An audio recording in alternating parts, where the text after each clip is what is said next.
That's all there is to it. You want to see the record button going on. All right. Depression didn't bother us as much as some people would have been better off. But I lived on a farm when I was growing up, and we always had food because we had a garden, and we had chickens, and we had a cow, so we always had milk. I mean, we really didn't. We thought everybody was poor. You know, of course that wasn't true, but we did very well during the Depression. To start the interview, today is December 3rd, 2010. I'm Abigail George. I'm here with Kate Frentzos, right? Frentzos, at her apartment. When were you born? September 20th, 1912. Okay. 9/20/12. Yeah. Where did you grow up? Well, my first few years, I grew up in Johnsburg, New York. That's in Warren County. And actually, Johnsburg is the biggest town in Warren County, in the area. But it's it's a little village. It's really a hamlet, like a wide place in the road with a few houses and a grocery store and a post office. And we also had what do you call him? A man who fixes shoes, that sort of thing. Cobbler. A cobbler, yes. Any interesting stories about your childhood? Did I what? Any interesting stories about your childhood that you have? No, I had a rather routine childhood. We didn't have electricity in our house until sometime in the 1950s, when after Roosevelt became president and the Rural Electrification Act was passed, somewhere in that time frame. Then we had electricity in our house, and we had a bathroom in the house, and things like that.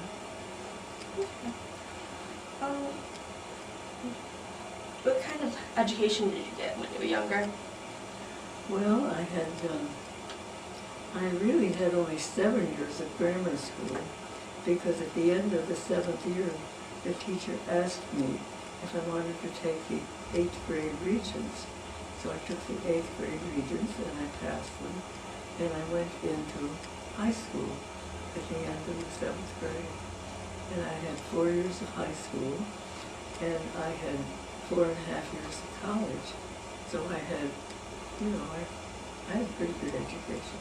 Yeah, it's almost equal to what we get nowadays. So that's pretty good. When did you enter the Army? I entered the Army on,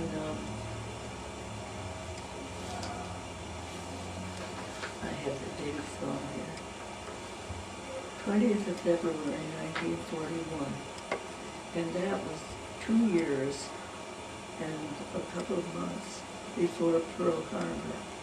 And that's when the United States really got into the Army, is at Pearl Harbor.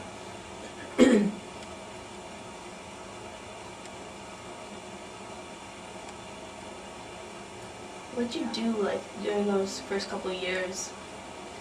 Well, I was stationed in Tennessee at an Army hospital. Although we weren't yet in the war, we were still in the Army. And I was a chief nurse in a station in a hospital, an Army hospital in Tullahoma, Tennessee. What were you doing? What do you remember about the day when you learned about Pearl Harbor? Well, I'd been on duty, and I was going back to the barracks, and we lived in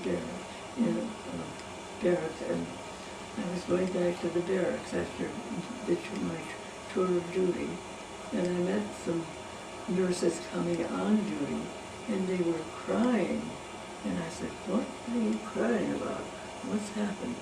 They said the Japanese had bombed Pearl Harbor. Well, at that time, I didn't really know what Pearl Harbor was.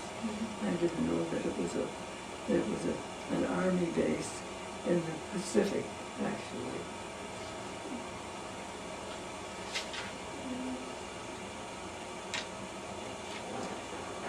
Where did you end up going after Pearl Harbor? What kind of work did you do?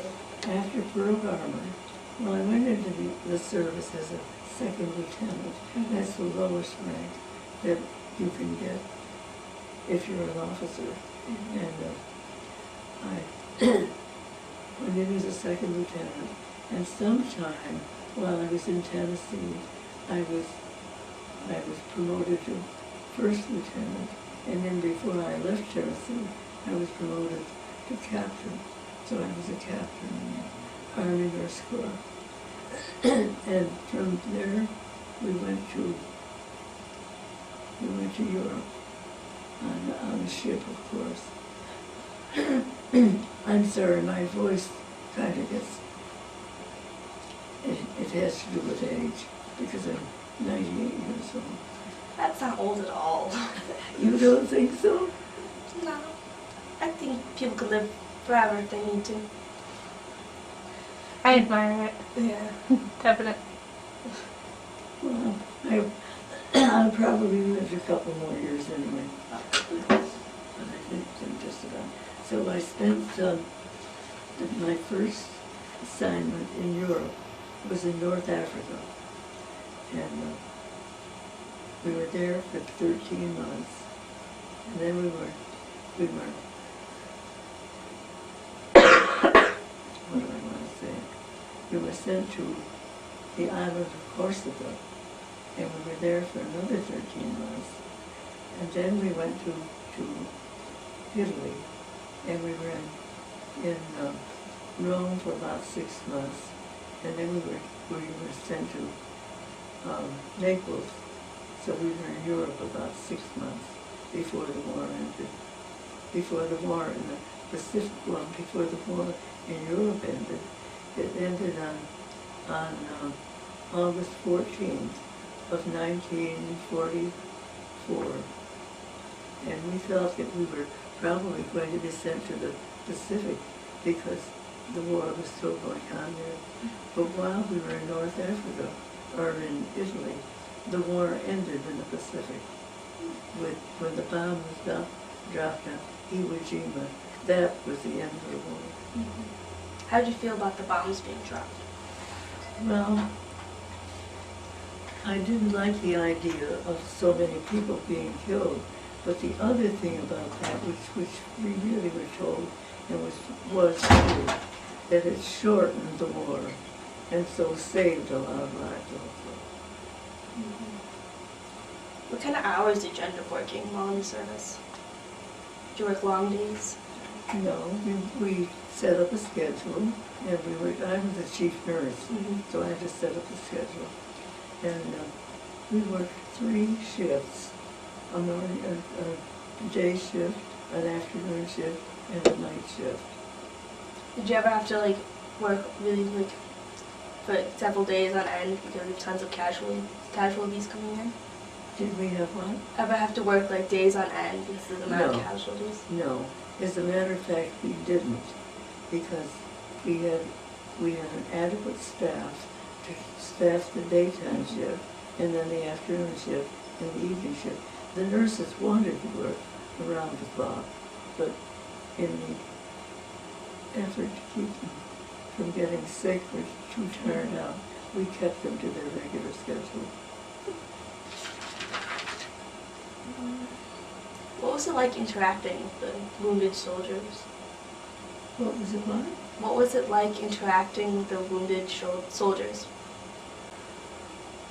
Well, when the soldiers came to us, they'd already had first aid, and they were bandaged, whatever immediate care they needed, they had. And they came to us, and they were, as I said, bandaged, that their immediate needs had been met. And no, it was just like any other hospital that you would work in. You probably don't know anything about that because you're not a nurse and you haven't worked in a hospital. But you give them whatever care they need, and you you try to get them well, healed, and so forth, so they can go back to duty. And if we had some who were too ill for us to patch them up and get them ready to go back to duty, they went on to another hospital, which was called a general hospital. And if they couldn't get them well enough to go back to duty, they sent them home. Did you ever hear like interesting stories from the soldiers about like how they got wounded or their friends and up at the front lines? No, not so much. I mean, when they came to us, they were so glad to be out of a line of fire that they really didn't talk too much about what had happened to them. Makes sense. What'd you do on your days off? Like when you have a free day? Well, when we had days off, and we did, we usually had 2 days off every week. We went on trips to other places in the area, and we saw whatever scenery there was to see wherever we were. And we had recreation, we had dances, and of course there were so many more men than there were women that we were never without a date if we wanted to go somewhere. Do you have any fun memories from this? From anything? Like fun memories and funny ones? I have one very fond memory that people are always surprised when I tell them this. We had, of course, a colonel was the head of our unit, and there were other men who were assistants of his and so forth. And one day, a general from the other side of the island, we were in Naples at the time, and I think we were in Rome at the time. But anyhow, there was a unit on the other side. We were on the west of Italy. Can you visualize Italy? It's like a boot. Well, we were on the west side of Italy, and this general came to visit our colonel, and he had lunch with us. And he said to the colonel, he said, "I'd like to take you on a trip down over Mount Vesuvius this afternoon." And of course, being the chief nurse, I was asked to go along. So he had a B-17 with a plexiglass nose. And when we got into the plane, he told me to get into the plexiglass nose and to lie on my stomach so I could see everything. And so he took us down over Mount Vesuvius, which of course is a volcano, and it was churning and burning and all whatever burns in there. And that was very interesting. And being in the nose of the B-17 was like being on a magic carpet. And that was the highlight of all the things that I did. That sounds like fun. It was a lot of fun. And then after that, we flew back up over a little bit north of Rome, but on the other side of the island, over the Pope's summer palace, Castle Gandolfo. And another thing that when we first went, we arrived in North Africa in the port of Oran, which is the main port on the western side of North Africa. It was French North Africa. And we couldn't depart, we couldn't get off the ship on that day or on Christmas Day. So we arrived the night before Christmas.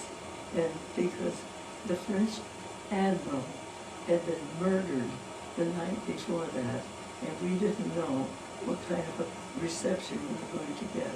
So we had to wait until the day after Christmas to get off from the boat. Interesting.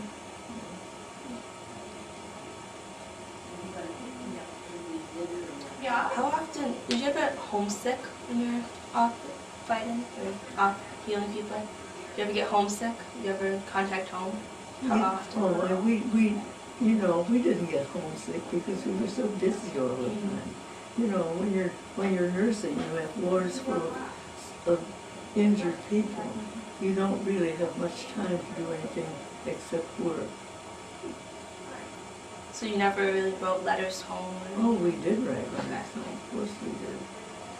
How'd your parents feel about you going off to fight? Well, I was an adult, so they knew that whatever I did, I was sensible enough to do the best I could and so on. No, and I had a brother who was in the service at the same time, and he was in the Pacific Theater. He was in the Navy, and he was in the Pacific Theater. So they had two to worry about. Did your brother tell you any stories of his fighting? Well, he was on a ship, and he was never in a battle of any kind. He was quite a bit younger than I was too. But we wrote back and forth. We wrote letters. Oh, one interesting thing that was in June of 1944, when they had the battles in France, you know, when they had that big battle in France, we got a shipload of soldiers who'd been wounded in that, and they came to us, and they were mostly burn cases because they had jumped into the ocean, and the ocean was literally on fire, and so they got burned. And when they came to us, they were wrapped in mechanics waste and whatever else, and they were probably just a little bit of their faces showing, and they looked like a Michelin man. You see pictures of Michelin. That's what they looked like. And they were German soldiers, and they were youngsters. And we knew, well, we knew before that. We knew at the Battle of the Bulge, which was several months before that the war was winding down. Because if you got any casualties from the Battle of the Bulge, and certainly from the what was the name? I'm trying to think. The battle, the sea battle. Anyway, the soldiers who came to us, they were German soldiers, and they were young. They were 15 and 16 years old. They were like our little brothers, you know, and their shoes were so thin that there were holes in them. You know, they were in Germany was running out of everything, and that battle was really the end of the war. And we set up what we call a triage point, Triage, and they were sorted, and the ones who were the sickest, the worst off, got taken care of first, and then others came along. And that was when my nurses mostly wanted to work all night, no matter what their normal tour of duty was. They wanted to work all night because there was so much to do. But we had to let them work just their shift, and another shift came on, so that they wouldn't get exhausted. Did you guys treat a lot of German soldiers? Did we what? Did you guys treat a lot of German soldiers? Oh yes, a whole shipload, which was a great many. Was it just then, or did you treat other German soldiers like earlier in the war and stuff? No, just when we got the shipload.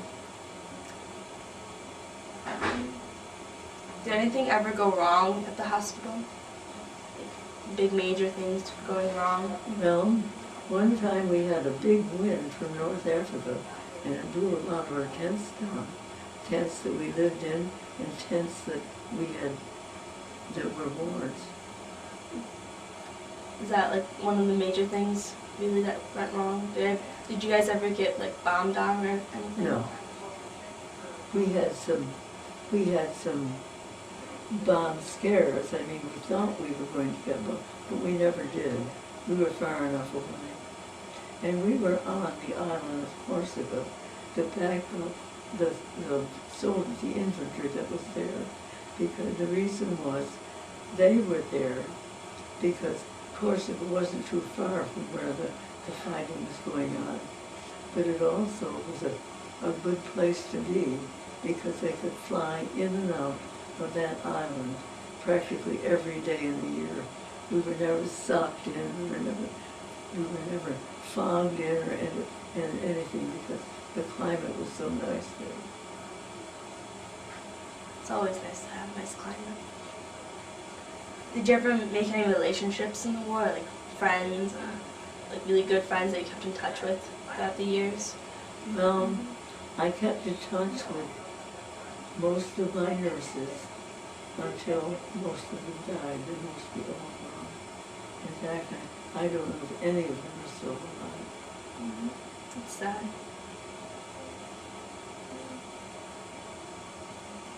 Did you ever see any of the front, like go into battle at all? Into battle? Yeah, did you ever like see any of the fighting at all? Oh, no. No. There were 3 types of hospitals. There were field hospitals, which were sort of like the MASH units, you know. You must have watched MASH on television. Well, there was that. And then we were station hospitals. And then beyond us, was the general hospital. They were closer to home. Not physically closer, but I mean the soldiers closer to home, you know.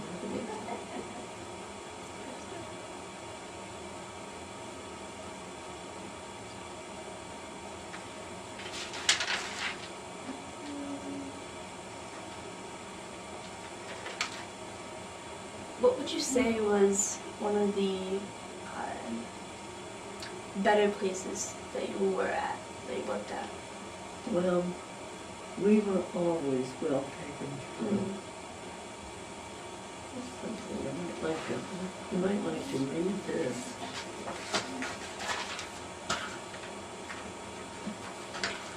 You can each look at one of these if you want to. This pretty much sums up my whole experience.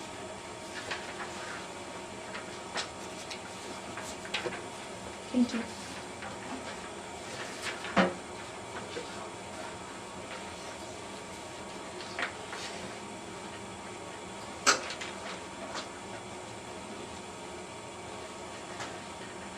Your maiden name was Goodman?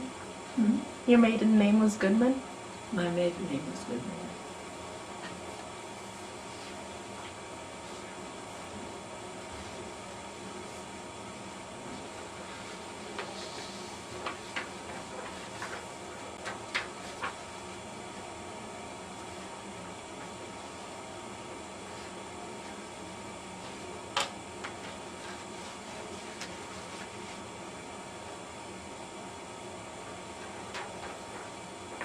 Is this just your story all written out? That's pretty much the summation of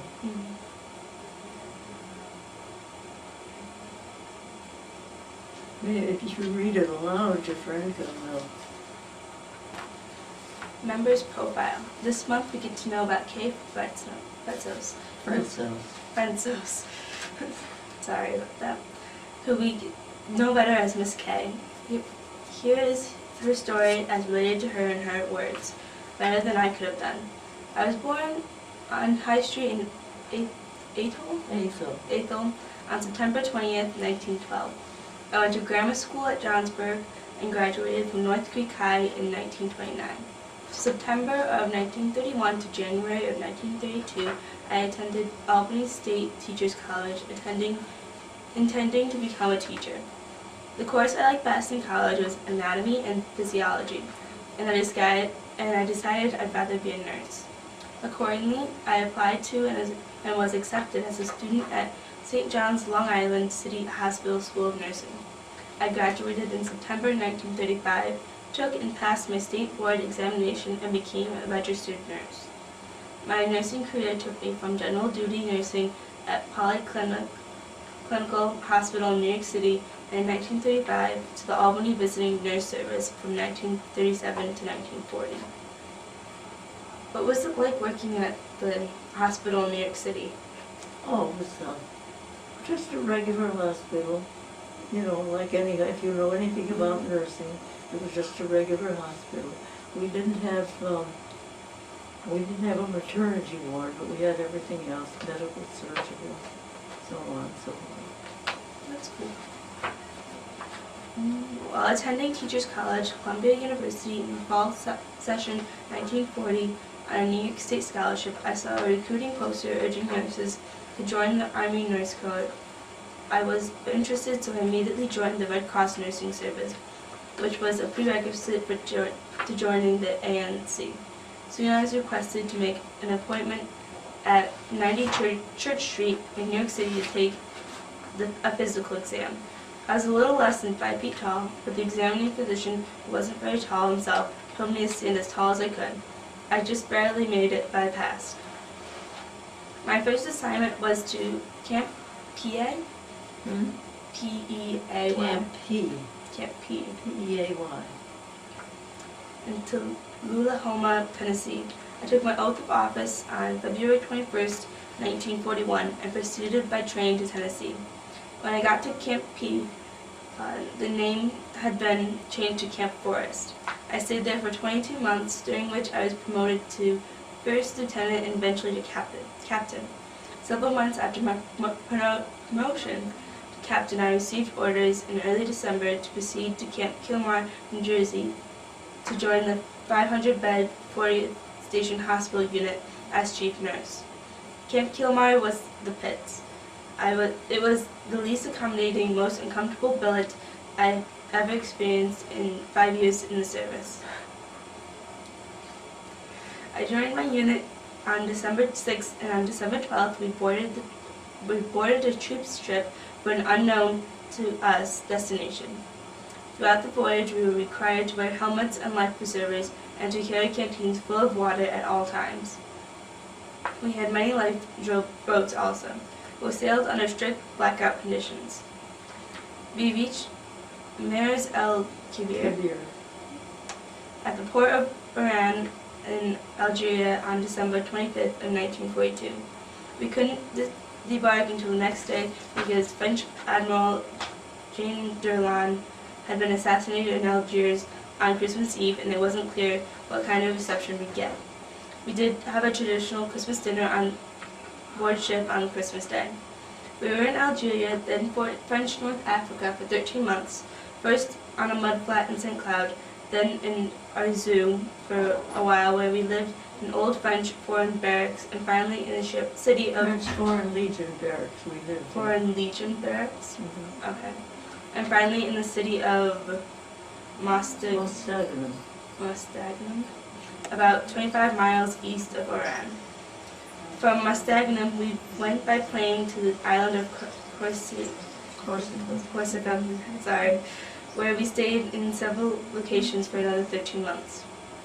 Our most interesting experience on Corsica was the reception of a shipload of D-Day casualties from the invasion of southern France on June 4th, 1944. The casualties were young German soldiers with extensive burns from jumping into the sea in Normandy, which was literally on fire. All swathed in medics' waist and bandages, they looked like the Michelin Man. The nurses, of course, wanted to work around the clock, but in the interest of preventing exhaustion, I made them adhere to their regular 8-hour shifts. We coped very well. After the Battle of the Bulge, which began on December 16th of 1944, we were again on the move, this time to Italy outside of Rome. We lived and set up our hospital in what had been Mussolini's glass factory, where all personnel in the hospital was housed in buildings. We did go into Rome to visit the Vatican and other points of interest, like the Trevi Fountain and the Poet's Steps. Remember 3 coins in a fountain? Remember the song, 3 coins in a fountain? Well, that's the Trevi Fountain. I didn't know that. In the center of Rome. My most memorable personal experience was flying over the Pope's summer home at Castle Gunfaldo. Yeah. Gondolfo. Gandolfo. Castle Gandolfo. And the fiery, seething cauldron of Mount Vesuvius, and a plexiglass nose of a B-17 piloted by an Air Force general who was a friend of our commanding officer. Frankly, that was like sailing through space on a flying carpet. Germany surrendered unconditionally on May 7th of 1945, so the war on the European theater of war was over. No, I think it goes on.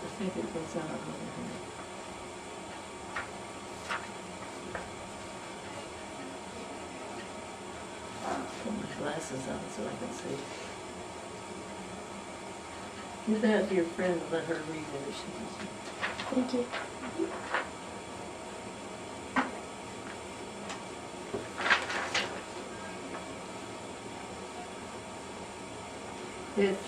This is only about half of this page.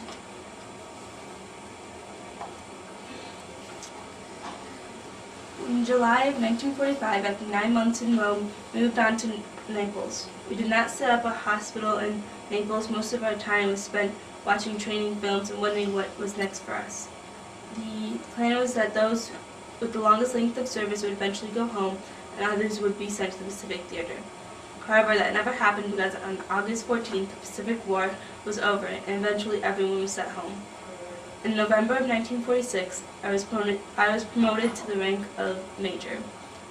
For our overseas duty, the nurses were always adequately clothed in government-issued duty uniforms and outerwear. We had always had sheltered living quarters, whether in tents or buildings. Toilet facilities were latrines if we lived in tents, or regular bathrooms if we lived in buildings. Food was adequate, well prepared, and good. We used our mess kits only occasionally when we were breaking camp in our location and preparing to move. The hospital, whatever the setting, was provided with all the necessary equipment.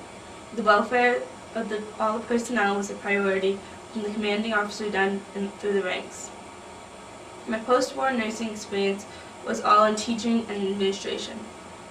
I was married in 1952 to Charles Frentzos, whom I met in Columbia University while we were both studying up for degrees. His an MS in the teaching of history and social studies, and mine was a BS in nursing. What a wonderful boon to education the government Bill of Rights was. We lived in Newport, Rhode Island from 1955 to 1990 when Charles died. I stayed there until 1994 before selling my home and moving to Warrensburg to be nearer to my family. After we both retired and we traveled because we didn't have any children to put through school. We went 12 times to Europe and we saw most of the famous cathedrals. We lived in Greece on the island of Spetses for a year one time and 6 months another time. In Greece, we visited all the archaeological digs. Twice we also visited the GI cemetery in Colesville, sur Mer, on the ocean. Colesville, sur Mer, the site of the landings at Omaha Beach. Looking back over a span of almost 92 years, I wouldn't have missed any part of it. I think that's about the end. Maybe she wants to be happy. Thank you. I wouldn't have missed any of it. I would not have missed any of it. And recently, this fall sometime, they put out a bulletin about 4 times a year here. And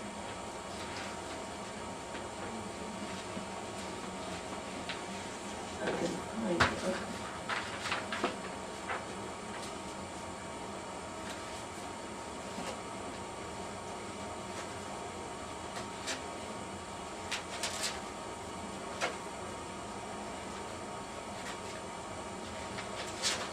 It's here somewhere.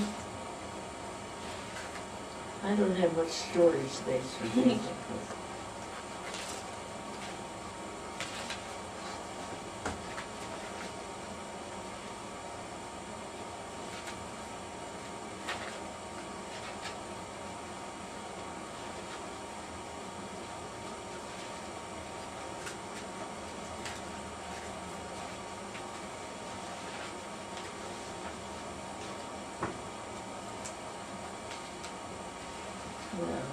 I don't know.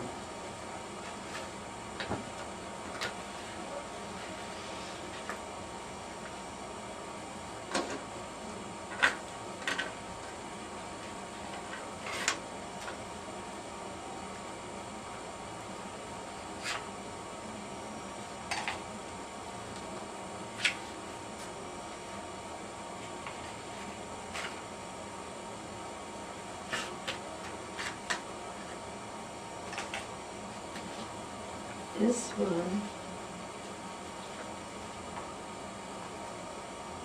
they showcase nurses, the nurses who are here. Mm-hmm. Just to show it out of the country.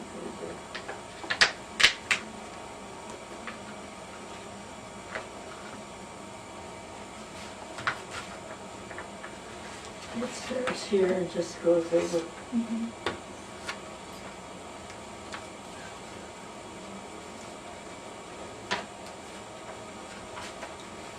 How many of there are you there here? There are 4 here, I think. We're all, our pictures are all there on those 2 pages. I think there are a couple more, but they didn't get in the article. Mm-hmm.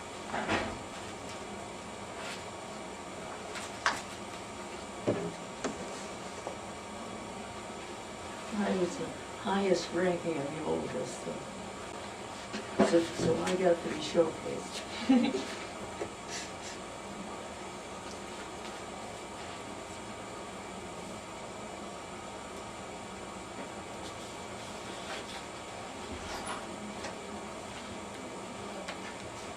And I think I was the only one on active duty. They were doing other things. Interesting. Yeah. Thank you. It was very interesting.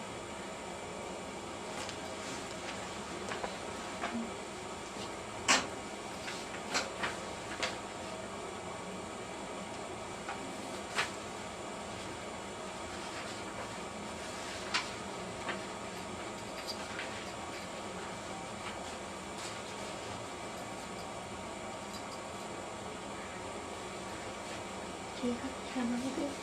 Yeah. Just come pictures.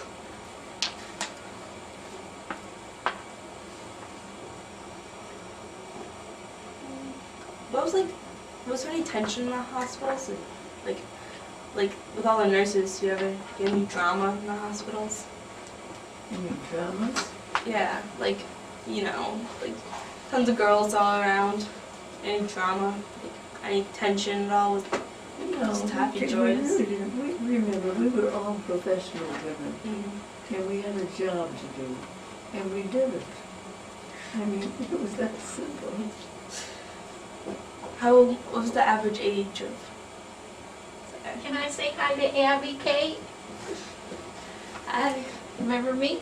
yeah, I do. Tammy from Rotary? I just talked to your dad. He said, my Abby's running around here somewhere interviewing somebody. How are you? I'm good. How about you? She's a sweet lady. She is. Yeah. Enjoy your visit. Well, we're just about finished. Okay, okay. What was your average age of your nurses? There was some quite young. There were some who were maybe out of nursing school for about a year. And when I went in 1941, I'd been out of nursing school for 6 years. Wow. So you have more experience, a lot more experience than that. Well, I was more experienced because I'd had 6 years of nursing experience. Yes. And there was one girl who, before we got on the ship, she decided that she didn't want to go, and so we all talked to her. And finally, she came to me and she said, "Miss Goodman, I won't give you any more trouble." And she never did. What was it like on the ship ride over from there? Oh, the ship ride over was really an experience in itself, because we sailed from New Jersey, from a port in New Jersey, And about 2 days out, we were in the area of North Carolina. And we had a storm at sea. It was really a very bad storm. And on the tables where we ate, they put rims about this big around them to keep the dishes of the food on the table. And everybody got sick. Everybody. I think I was the only one of the nursing and doctor staff that didn't get sick. And our chief surgeon always said after that I kept him alive. I saved his life. Well, I didn't do anything to save his life except don't eat anything except crackers. I mean, that'll stay down. But he always swore that I saved his life. And we had to have helmets on all the time when we were on that ship. And we had to have a canteen full of water, because we had canteens. And it was interesting. And of course, we didn't have any lights on at night, because we were traveling in a convoy with other ships. And of course, there were German ships all over the waters. So, but we never had any problems. We got there safely. Why do you have to have a canteen full of water? I didn't quite understand that. Well, in case you had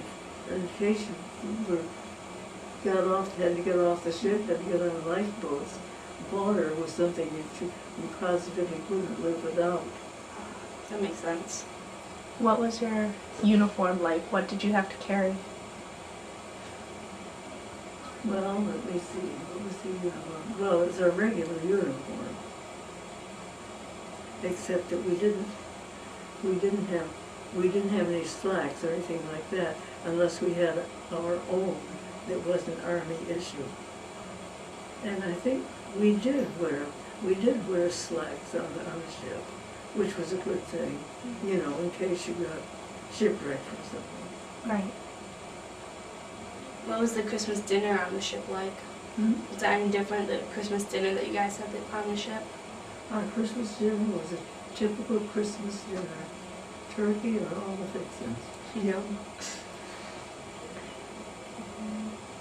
How'd you get your medals on Those medals were not individual medals. They were unit medals. And I have them somewhere. And I was going to get them out, but I can't put my hand on them. It tells what they are for. Do you want to see this again? Yeah.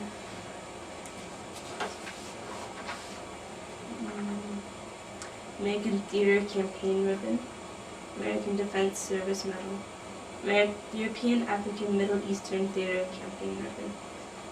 So they just basically, since you were there, that's why you got them? And just because I was there at the time. Yeah. And everybody in the unit got them. They weren't individual medals, although we got individual medals. But I never got those until about 6 months ago. Really? And I have a friend who's in the, let me see, she's in the American Legion, and she got them for me.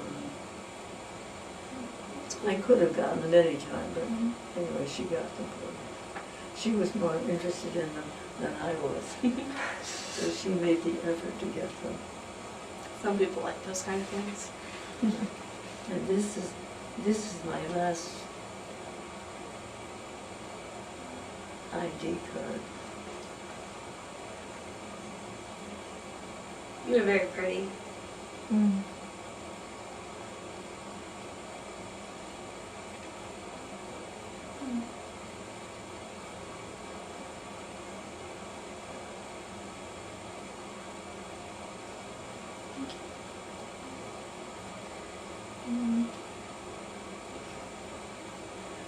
I see that you paint. Do you like to paint? Yes, I did those in the 1950s. I like them. They're really That, nice. that one of the African violence is the first one I did.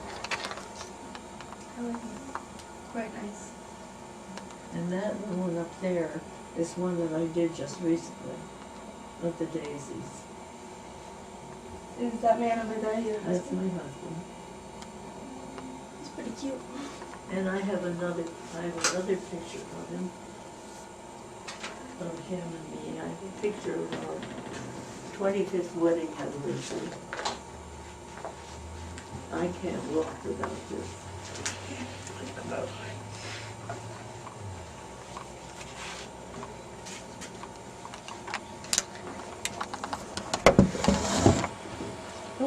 I'm sorry.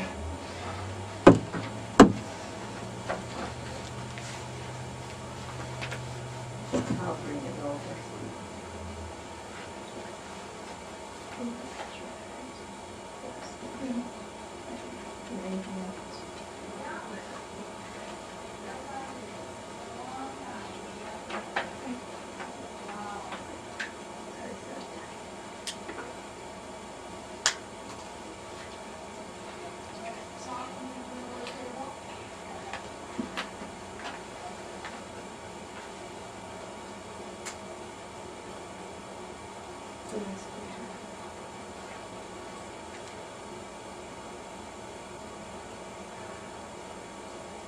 I was 65 in that picture. You don't look it. You have aged very well. Thank you. And this was 1986. I went to the West Coast with this friend, and that was on the shores of the Pacific. And we were about 120 feet above the ocean. And somebody said, "Don't step back." Do you mind if I take a photograph of this too? Anyway, Thank you.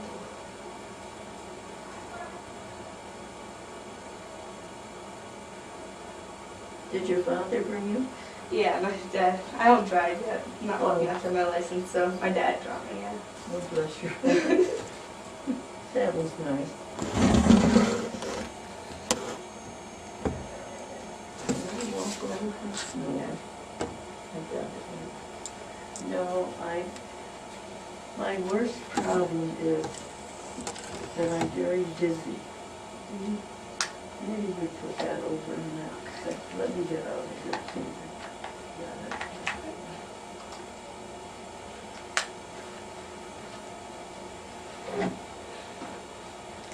And one thing that was interesting, when we were in other countries, if you were an officer, enlisted men had to salute you.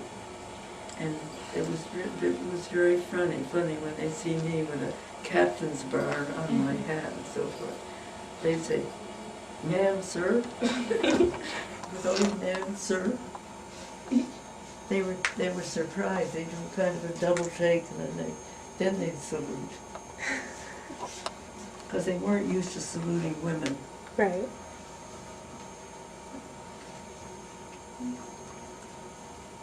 I think that's all we need. Well, Is there anything else you'd like to share? Yeah. no, one thing that's very interesting to me. Nobody ever asked me anything about my service, except when I first came home. I went to church one Sunday with my father, and some little teenage girl came up to me and said, "Did you ever ride in a Jeep?" That's the only question anybody ever asked me. But you know, when I was in the service, times were not so good here either, because everybody was on rations. Shoes were rationed, different things were rationed, certain foods were rationed, sugar was rationed. Now, we had everything we needed overseas, but people in America were rationed, and they had blackouts, as we did, of course. And another thing that I found out after I came home, I didn't know it when I was in the service, but there was a big tent on our front lawn. And I said, "What in the world is that?" And they said, "Well, that's for plane spotting." And there were people in the community who came to our house to spot planes going over. And they were scheduled, you know, somebody come and somebody come, depending on what time it was. And the tent where they stayed was still on our front lawn when I came home. And I didn't know anything about that while I was there. Nobody thought to tell me or write to me or anything about it. But, so people here didn't have it too easy either. They suffered in the war, probably more than we suffered, because we really didn't suffer. We were extremely well taken care of. Not so in the Pacific Theater. The Pacific Theater with, what was his name? I can't think. General McGovern, was that? MacArthur? MacArthur. He was I can't say the word, but anyway. But there's a woman here. She's a nurse also, but she wasn't in the service. But she was not in the service. I think she was for a very short time, but a very short time. And she met her husband in the service. He was a doctor. And she said, I wasn't going to let him get away. So they got married before he went before he went to the Pacific Theater. And he had a terrible time. He got dysentery and something else and was very ill when he came home. And he had lost about 40 pounds. And the nurses, similarly, they were very badly treated in the Pacific Theater.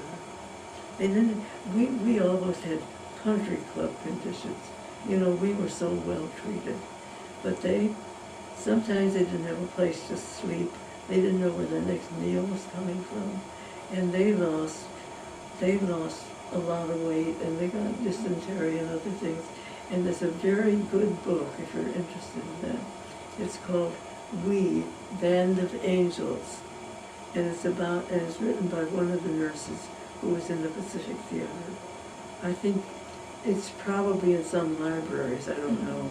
But it tells about the conditions that they served under. And I've always been so happy that I had it so good. You know, really. Luck of the draw. Because you could have been sent over there even. You never know. That's right. I think that's it. Okay. Thank you so much for doing